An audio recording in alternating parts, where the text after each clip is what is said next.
All right, today we're working on the BMW. This is a 2002 E46 330ci convertible. The code was for the steering angle sensor. We're all familiar with these. We know how they work. We know that they are a failure point. However, this is a unique one in that upon starting to take it apart, this is a junkyard steering column. On the car itself, the sensor did not fail. The sensor actually slides into here. And then it is held in place with the bracket that's attached here. And then this goes into here. This pin, this metal locating pin, holds this in place here to that effect. As well as when the steering turns, this plastic sleeve turns and it has these two teeth that attach here and here.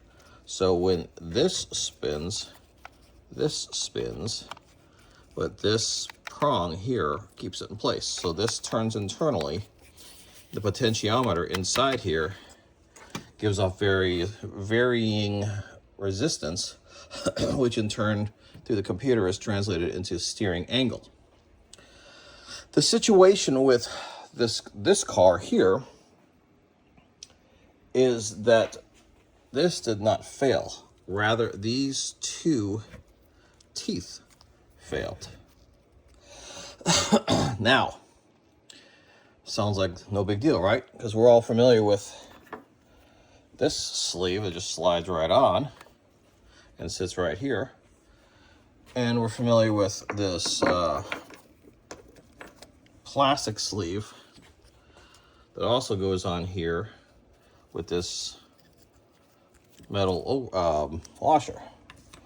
However, there is no way to replace this on the car. No way that I know of. We'll just leave it at that.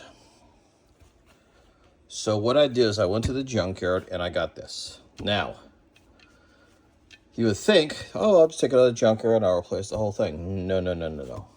There are so many other problems. Problem number one, the bracket that goes here, that holds the 4 bolts on 1, 2, 3, 4.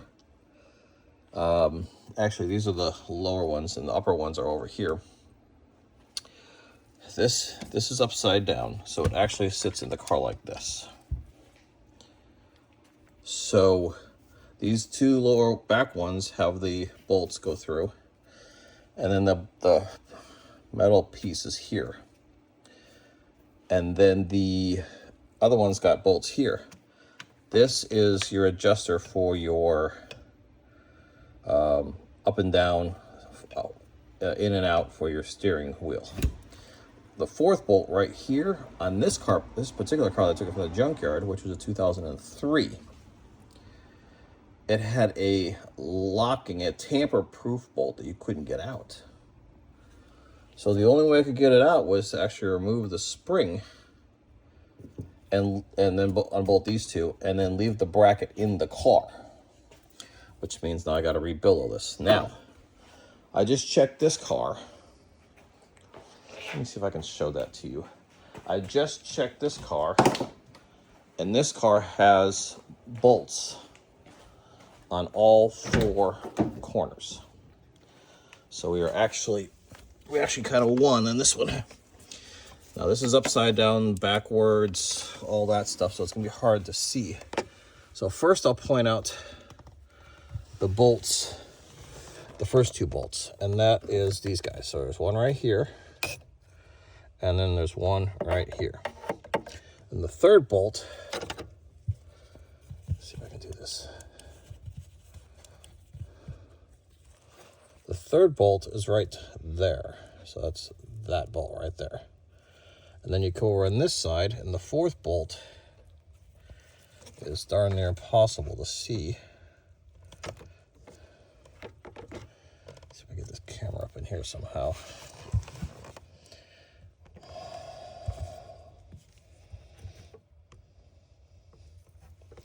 Well, you'll just have to take my word for it. That fourth bolt, which is a royal pain to get to, is up in there somewhere. And no, I can't see it. Anyways, I have been able to visually verify that fourth bolt, which is right here, is an actual bolt and not that tamper resistant thingy. So I lucked out of that. And that's I'll pull the entire steering rack out. Now, you can watch all the other videos on YouTube and whatnot and see how to take all this off. You know, you gotta poke on both sides, airbag comes out, the big 16mm bolt comes out. Then you pull the top and bottom covers off and unplug the wiring. And then you drop those 4 bolts there, as well as the pinch bolt for the steering shaft in the actual engine compartment. So you pull all that out, and basically you're left with this. So what I want to do is this is all I need this for. This entire rack, the whole thing I had to pay for the junkyard was just for this. So what I mind you putting this part, all this back on the car, on this car? No, not a problem. However, what goes here? This is the steering lock. This is where you put your ignition key in. It took me forever to drill that sucker out. The metal was so difficult to drill out. It was bad. I mean, this is what's left. Now, this piece right there, that little notch right there, I believe it's that one. Or, anyways, when you look at this that hasn't been damaged, there is a little hole. If you take something like a very thin, hard piece of metal, this happens to be an Allen key, and number 1, you put the key in and turn it to the first position. Number 2, you stick the Allen key in that hole. And with both of those like that, you should be able to pull the entire ignition assembly out as a unit. But you have to have the key to turn it to the number 1 position to undo the lock. Well, of course, I don't have a key. So any of you guys out there that are thinking about doing this, going to the junkyard, spend the extra 5 minutes in the car, crawl around the car, check all the known hiding places for a key. And either do what I just told you and pull this assembly out at the junkyard with the key, so that way you know for sure you got it, or bring the key home with you and try to figure it out. But either way, it was a nightmare. And yes, it's very full of shavings and whatnot in there as well. So once you've actually got that out, this goes in here and pivots back and forth with for your lock. So that has to come out as well. So now here we are. We have this. We have the ignition out. We have the pawl out for the key. The spring was just to take the other thing out. I'll have to redo all that. So then now I can take the shafts out. Now the shaft, there's 2 shafts, an inner and outer. This is the outer. It rides on a ball bearing, which this ball bearing is very crusty. It sits inside here and is held in place with a snap ring. So you got to undo the snap ring. And then what I did is I left the bolt in a little bit and I got a wedge underneath here and I banged it out. So once I got it banged out, then I could pull the entire shaft out. Now, this is the mechanism that's used to lock the steering. And by the way, it's hard to see, but there's a little button in here that you're going to have to move as well, because it'll be sitting in here. So you want to move that button, which the spring-loaded disengages it. Then you want to turn the shaft just a little bit. So now that is sitting here, so when it comes out nice and easy. So now we have the two shafts out. So now we are left with this. This is what I want. All of this is just for this. Well, I can't figure out how to get this off. I need this. I desperately need this, and I am not going to go through all of this work again to get another one if I try to pull this out and damage it. So what I've decided to do is I'm going to use this hollow core back in my car. So this whole piece, including this, will be going back into the car. And then either this shaft or the shaft of the my other car, this car here, I'll use that. Now, something I could have done was just left this shaft in. So once I got this pulled out, the steering lock pulled out, I could have just simply taken this and just left this shaft in to just use it all. But I've been having sloppy steering issues, and I wanted to figure out stuff. Like, for example, this. I don't know if this is broken or not, or if it's just meant to be like this. But I wanted to try to figure out ways maybe to tighten up the steering wheel a little bit, because it's kind of sloppy in this car. So when I pull this one out, I'll take a look at it and try to figure it all out. So then what I'm going to do next is I'm going to pull this entire thing out of the car itself, including the panel, the actual 4-bolt bracket here.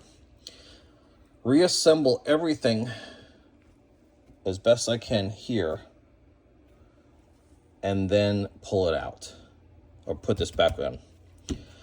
Something to note, that when I took this particular one out of the junkyard with that safety, with the anti-tamper bolt here, I pulled the spring out.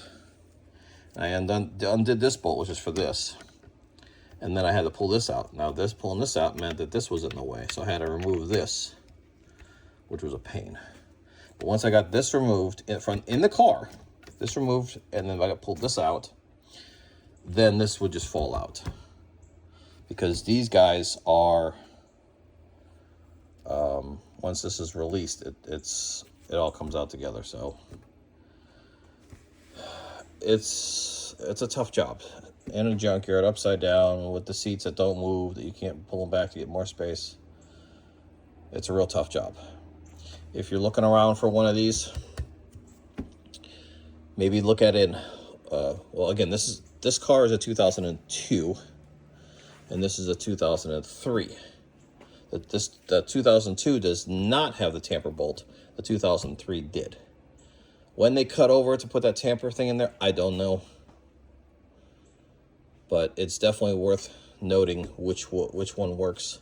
So if you got two BMWs sitting side by side, one's a 2001 and the other's a 2003, you might want to opt for the 2001 one because of the bolts.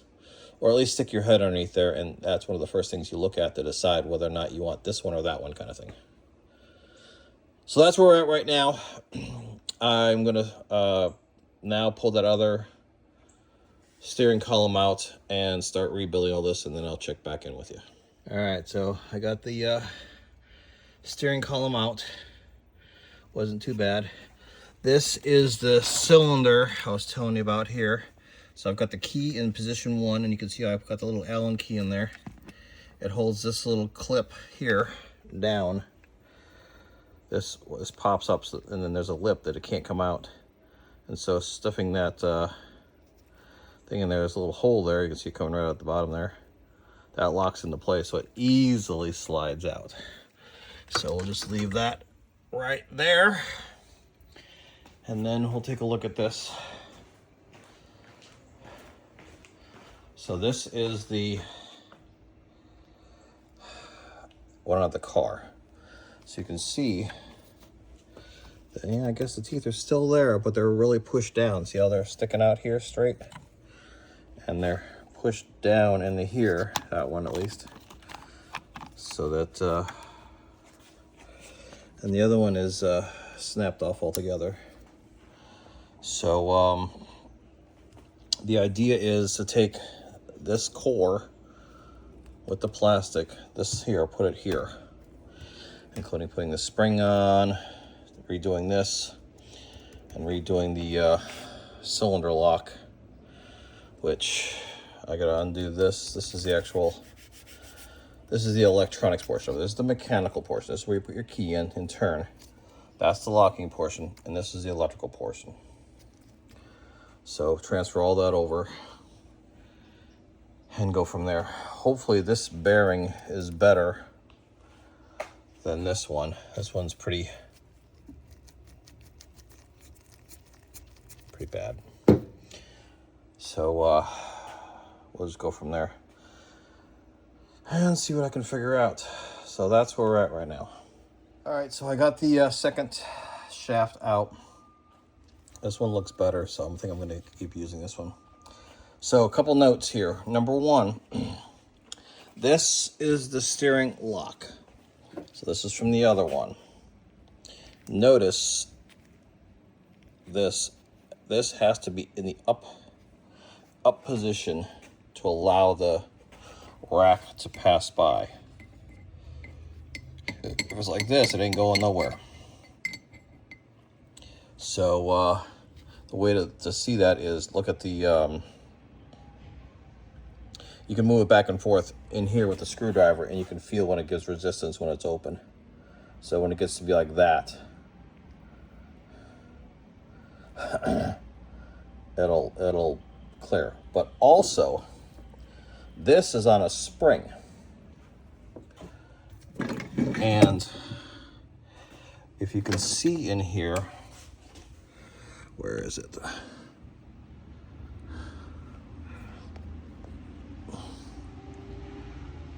The, so I can show it to you on this side here.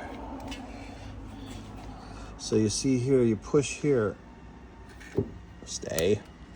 Well, anyways, you push in, and that releases that little, goodness, so hard to. So there's a little pin. You see it right over there, right down in there. Let me see if I can get a better shot for you. So this pin right here, there we go, right there, that pin right there, when you push down on this, I wish I had 6 hands to show you this.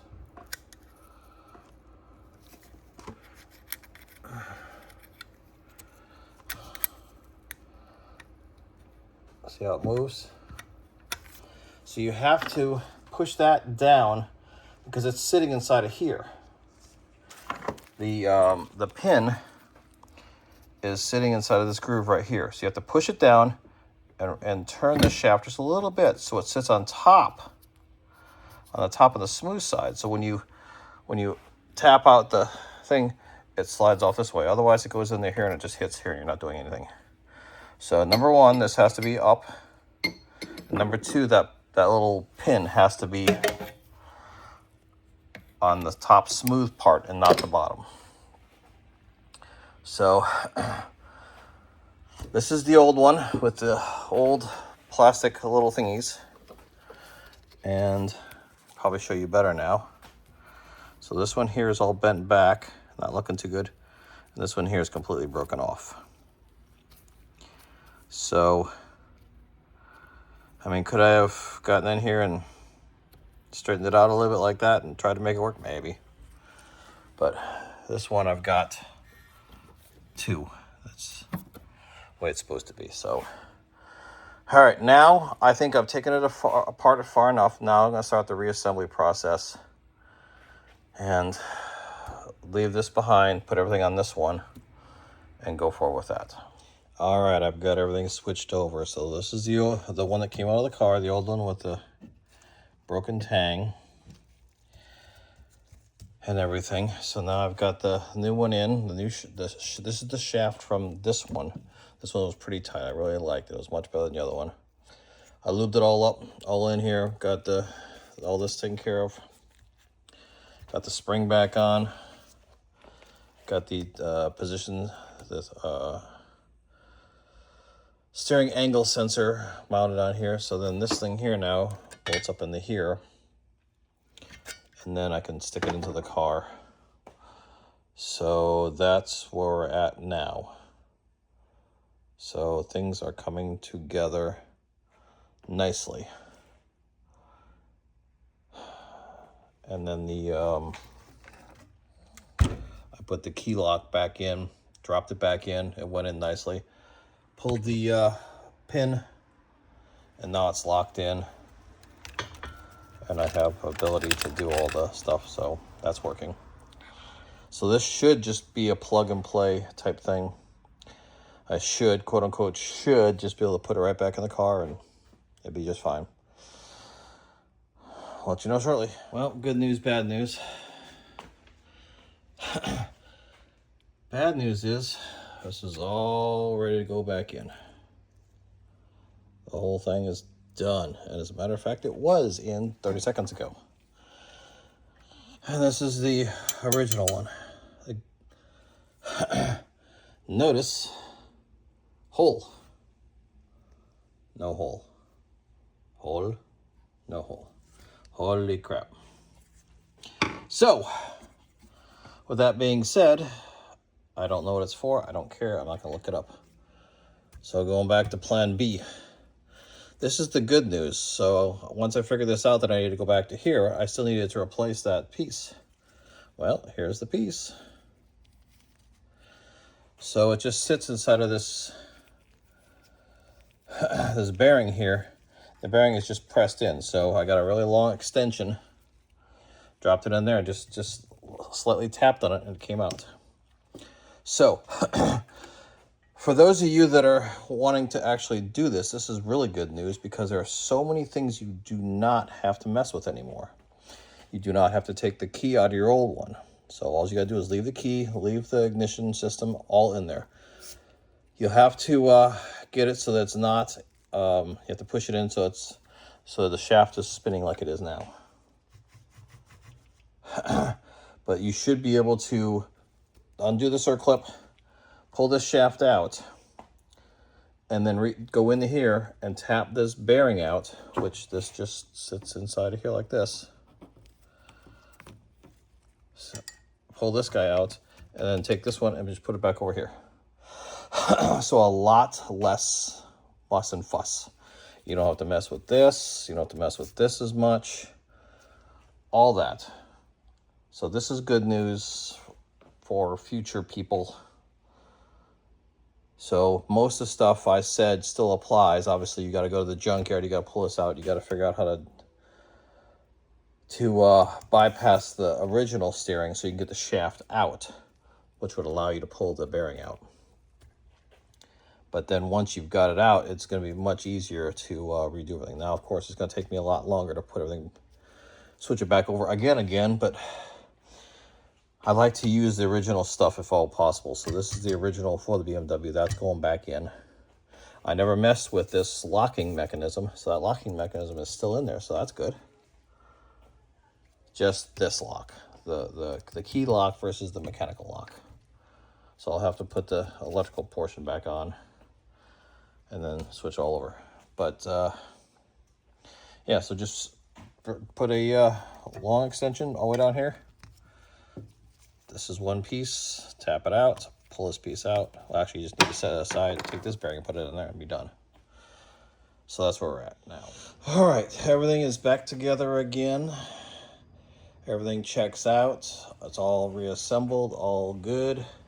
I believe the alignment is good. The steering looks good and the wheel looks straight. We'll find out when I go take it for a drive. So I'm considering this done. Two things I'd like to share as well. One, the obviously because it had the steering angle sensor fault, even though it wasn't the steering angle sensor itself, it was those two little things. I used just a standard You know, I don't even know the name of my tool here. I probably should know it. Innova, the 5610. I had to use that to clear out the steering angle sensor. I tried the 3 turns to the left and right, and that did not do it. But the steering angle sensor reset procedure on the Innova handheld did clear it out. But something that I jumped the gun a little bit. I was excited to see if this worked or not. I did not hook up the airbag prior to applying power, prior to turning on the key. So of course I got the airbag warning, and the airbag warning light would not reset using just a standard handheld OBD2 reader. I had to actually break out my laptop and use INPA to erase that. So with that, all my codes are clear. Car is running good. There's no codes for any kind of engine problems, transmission problems, or now, airbag or steering angle sensor or everything. So she is back up and running until the next issue, which, God, I have so many issues, I don't know. One thing I am going to do is with the doors, I bought a new skin for this. I got to reskin this. And I bought new speaker covers for that, because you can see that these guys are kicked in and the paint's peeling off. So I'm not sure if I'm going to repaint it or just put it back in. If the plastic is the same color as it, this actually looks pretty good. So I might just put it back in like that. So I don't know. We'll see. But I physically have them, so working more towards the beautification of this thing. You know, I got this. I love these. This screen is awesome. And now the mechanicals are, for the time being, sorted out. There's several other smaller things that I'd like to do. And one big thing, which is to repaint this entire car. And I might have a surprise next time. I don't want to mention what it is, but that's your one and only hint. Till next time, take care.